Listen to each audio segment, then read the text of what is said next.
Morning, Ursula. Well, let me then ask you first, because what's really fascinating about this, and what a lot of people have not really focused on, are the ongoing effects. I mean, there is something that you've spoken about before, intergenerational transmission of trauma. Tell me about that. Yes, well, basically, slavery and genocide has impacted not only the historical populations that were kidnapped from Africa, but also those of us who are the descendants of the enslaved today. And it's not only about trauma and multi-generational oppression.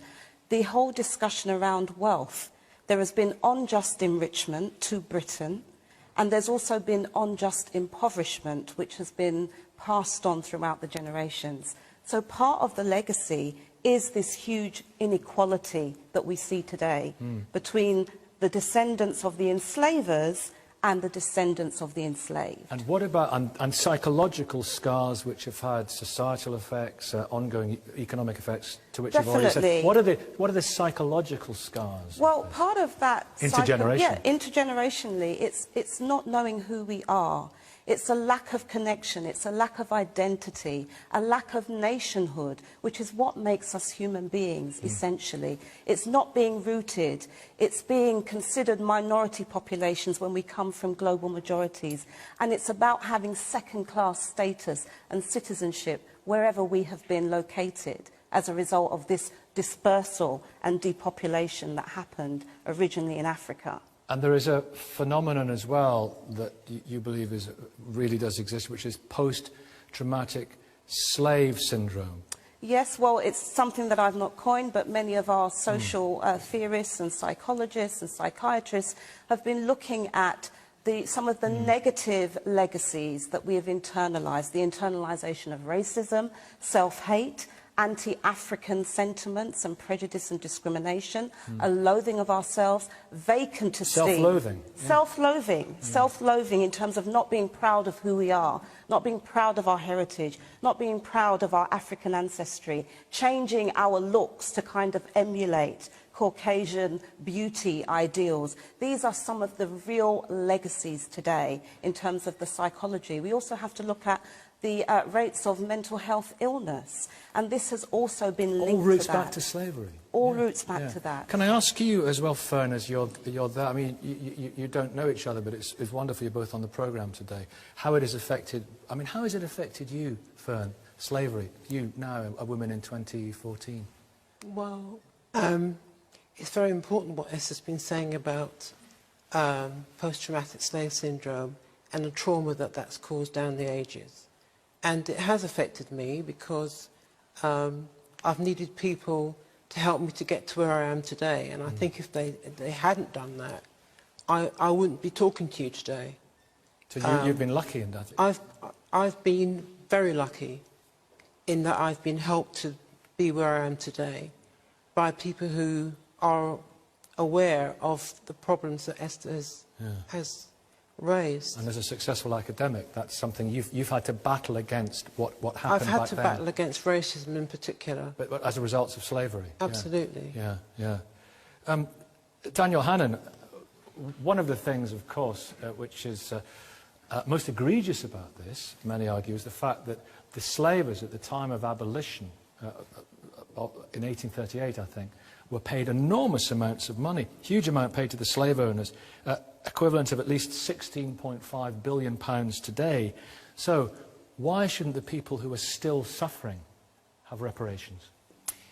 Because I'm descended from slaves, and you are descended from slaves, and everybody here is, and everybody watching at home is. Slavery was universal. We're all also, by the way, descended from slave owners. Human history being what it is, it could hardly be otherwise. Slavery was practiced in China, in India, in Arabia, in Africa, by the Aztecs, by the Mayans, by the Incas, by the Pacific Islanders.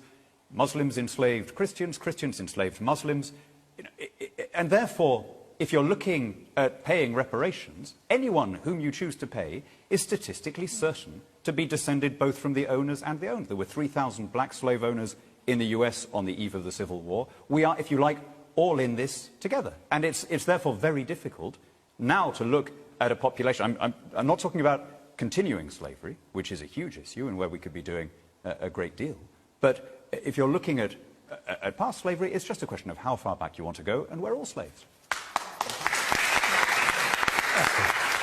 No, we're not all descendants of, you know, enslaved peoples and enslavers. I think that that is really, you know, falsifying history, and it actually is minimising the seriousness of what we're actually talking about. Chattel enslavement, as happened to African peoples and people of African descent, is something different and unparalleled in human history. And that's the starting point for this conversation. It's very cheap to then say, well, we've all been enslaved, because right now I don't have the same life chances and life experiences of many people who might even be sitting in this audience. I feel we need to understand this history.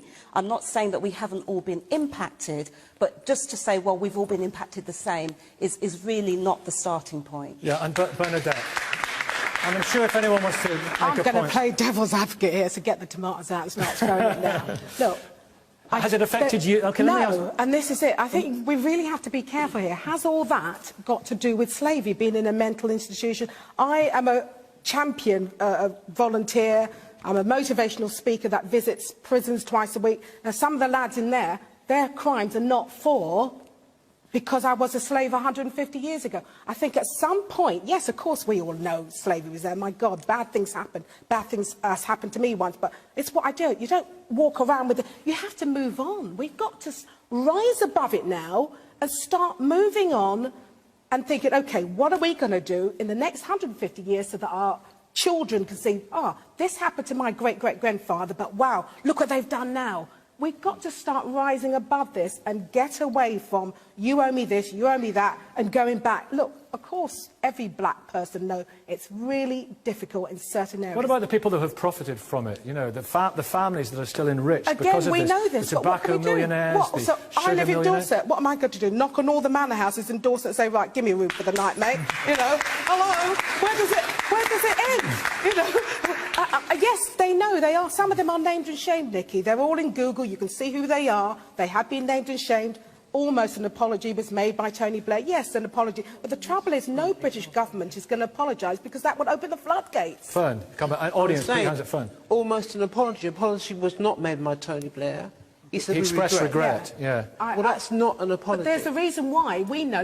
I'm a realistic person. Let's be honest. It'll be another 150 years before they actually apologise and hand out cheques. And how are they going to do it? Well, we're not asking for cheques to be handed out. It's not about money. That cheapens the debate. Yes, I know. It's not about money.